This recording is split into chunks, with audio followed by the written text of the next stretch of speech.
This is your moment. This is your opportunity to take action. You're probably watching this video at the beginning of a new year, and I would say that this is your year to unlock the full potential that you have been created for, to unlock the greatness that is already inside of you. My question is what are you going to do about it? So I want to help you step into an environment, a realm, if you will, where ambition meets contentment. And every step is a leap forward towards your greatness. What I want to do is walk through this journey that will help you to elevate your professional success, your personal fulfillment, and integrate the faith that is so near and dear to you. But this isn't going to be just about ideas. I want to get practical. I want to help you be able to implement some of these things right away. So 6 things I want to share with you in this video, starting with your desire to achieve professional success. We all know that professional success is more than just a salary. It's more than just a title. It's more than just some accomplishment. It's about making significant impact in this world. I mean, that's what high performers are really after, and I believe that's what you're after too. Just envision your opportunity to lead with integrity, with innovation, all the while impacting the lives of every single person you work with and work for. But how do you do this? Well, one of the ways that you do this is by learning continuously. Another way is to invest into relationships and network with other successful individuals in your industry. And finally, you have to be in fearless pursuit of the goals you have in front of yourself. So 2 practical tips as it relates to this area of professional success. Number 1, I would say network like a pro. Dedicate a minimum of 1 hour a week to network, to connect with leaders in the industry, leaders in your community. Build relationships through LinkedIn, but then take them off of a platform like that and have in-person coffees and lunches. Engage in meaningful conversations, share in your life stories, the battles that you've gone through, the goals that you're seeking to achieve. Just build on that relationship, develop it, expand those relationships, and watch as your professional success will grow. Secondly, as it relates to professional success, I cannot encourage you enough to continue to enhance the skills necessary to achieve the goals you desire. What I don't want you to hear me say is go out and get more industry knowledge, because for most every one of you, it's not industry knowledge that you lack. It's the will and desire, the ability to overcome the challenges and the negative self-talk. So make sure that you are dedicating 30 minutes, 45 minutes, an hour a week to developing the skills necessarily to truly get after the professional goals that you have in place for yourself. Next up, I want to talk to you about professional growth and development. So this is about looking inward, right? Professionally, we're looking outward. Personally, we're looking more inward. But foundationally, this is where everything else in our life is built upon, is what's in here. Challenge yourself every single day. Learn, grow, read a book, watch great YouTube videos, listen to podcasts, but I encourage you to do so with intentionality. Don't just read or listen to read or listen. Make sure that you're learning and growing from that. Also remember that growth is a journey, it's not a destination. Every step counts, and you will continue to take step by step from now until the day when you meet Jesus face to face. Practically, what does this mean for professional growth and development, or what can you do? 2 things I want to challenge you to do. The first one is to reflect daily, most likely through something like a journal. Just jot down a few notes, a few ideas, a few thoughts every single day, but be consistent with that and focus on your habits for growth that you can better develop yourself in. Secondly, I would challenge you to challenge yourself. Actually, create a challenge for yourself. Lay down the gauntlet with yourself. Every single month, set a challenge to achieve a goal. Maybe it's to speak publicly for the first time or for the 10th time. Maybe it's a new fitness regimen. Maybe it's some other kind of creative endeavor that's going to help those wheels spin and get you moving in the right direction. Regardless, when we set goals for ourselves, like a monthly challenge, we have a far greater chance of making the progress necessary to ultimately achieve the things that we're after in life. Okay, moving on to number 3. This is about building strong family bonds. When I think about success, everything leads back to my family. And I bet for you, the same is true. Because as successful as we are out in the world, if our family life is not good, everything feels like it's always a mess and falling apart. No success is sweeter than when we share it with the people that we love the most. And especially for you men, but for every single one of you out there, I just want to encourage you in this. Building strong family bonds is not about just spending time together. It's about the quality of the time that we spend together.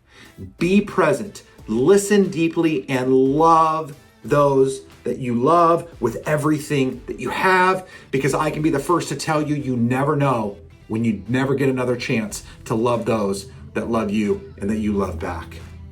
And so 2 practical tips to help you with that specifically. Number 1, plan for quality time. Plan a weekly family hour, a date with your spouse, dates with your children. Make sure that you are regularly engaging in family time. Make sure that's uninterrupted. Get rid of the technology, set the phones aside. One thing that we do in our family is we make sure that when we eat dinner together, phones are not at the table. It's just too easy to get distracted, and we lack the quality time when phones are a part of it. Secondly, another practical thing that you can do to build a stronger family bond is to set family goals. I've learned so much about my family, my wife that I've been married to for 23 years, and I continue to learn so much every time I ask her about what her goals are. And I would encourage you to hear of your family's goals and set goals together. Maybe a joint project, a hobby, a vacation that you want to take. Working towards common goals will help build your relationships stronger. Number 4, faith and spirituality.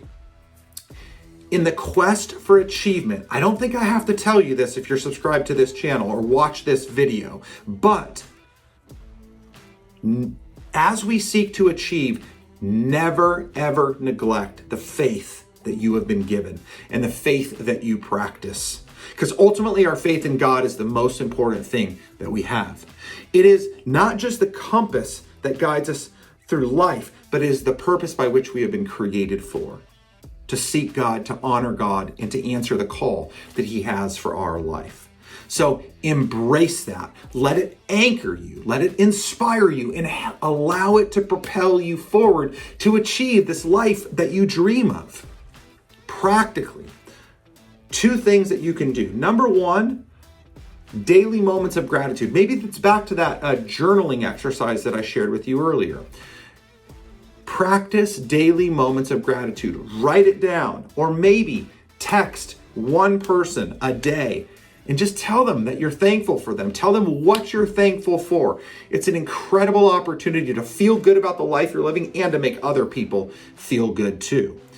Another thing that you can do practically as it relates to practicing faith and spirituality is serve other people.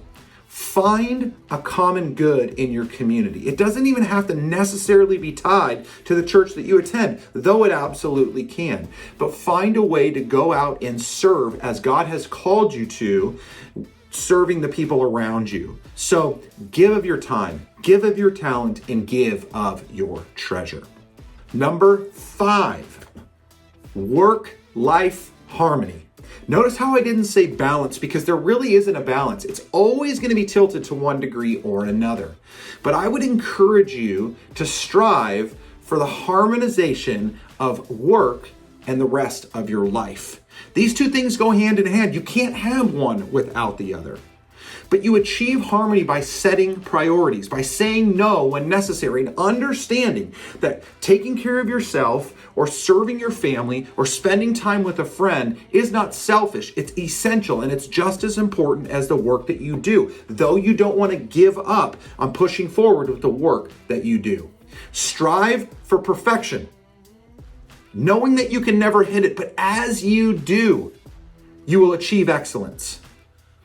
And remember, when you feel good about the life you're living and the things you're doing, you're going to be far more productive, creative, inspired, and successful. So, how can you create this harmonization of work and life?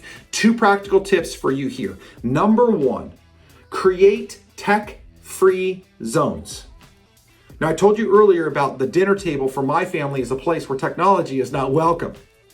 And maybe it's that for you. Maybe when you do certain types of work, all other technology is off the table. Or maybe when you go on a family vacation, you don't bring your work computer with you. Make sure that you're disconnecting from work so you can also enjoy your life. Understanding that work is a priority, but it's not the only priority that you have. Secondarily, another practical thing that you can implement into your life as it relates to the harmonization of work and life is by creating mindful transitions. Now, in a day and age when many of you are working from home, you don't have dedicated office space, this is hard to do. But I would encourage you to make sure that you are transitioning between your work day and your personal day. Make sure that you change spaces, change clothes, change environments. Maybe in between work and going home, you go for a walk, or you listen to specific music, or you say a specific prayer, transitioning you from one stage to the next. That will help to ensure you are completely present in the environment you're about to step into. And finally, number 6, on this journey to unlock our full potential, I want to encourage you to become an inspirational leader. Leadership is something that I think most of us desire in one facet or another. It doesn't require a title, but it is something that we can all earn and therefore give to other people by way of great leadership that we offer to them. Leadership isn't born, it's made. It's worked for through trial, through failure, through resilience. The harder we work through the trial and tribulation, the greater opportunity we have to become a leader in the spaces that God places us into. But you gotta be a leader who listens, who empathizes, who empowers, and who acts with moral and ethical courage. Stand up for what you believe in, but do it in the right way. Your legacy is not just what you achieve, it's the impact you leave on others, and the greatest leaders leave the greatest impact. So, 2 ways practically that you can exercise becoming an inspirational leader. Number 1 is to work through empathy. Regularly schedule. If you're leading an organization, if you're leading a team, if you work with a team, regularly schedule one-to-one meetings with them. Understand their challenges, understand their aspirations. I see far too many leaders in organizations that don't know what people are personally pursuing. You should know that, because that is going to help you inspire them to do their job well when you can understand why they're doing their job in the first place. Listen and empathize with every single situation. You may not even agree with it, but you can still empathize with it. And secondarily, work on the practice of leading by example. It's far easier said than done, but I want to encourage you to commit to personal and professional integrity. Make decisions that reflect your values. Take responsibility for every word and action. Be the first to apologize or admit a mistake being made. Practice what you preach and set a powerful example for those that you are leading. This is your moment. This is your opportunity to take action. You're probably watching this video at the beginning of a new year, and I would say that this is your year to unlock the full potential that you have been created for, to unlock the greatness that is already inside of you. My question is what are you going to do about it?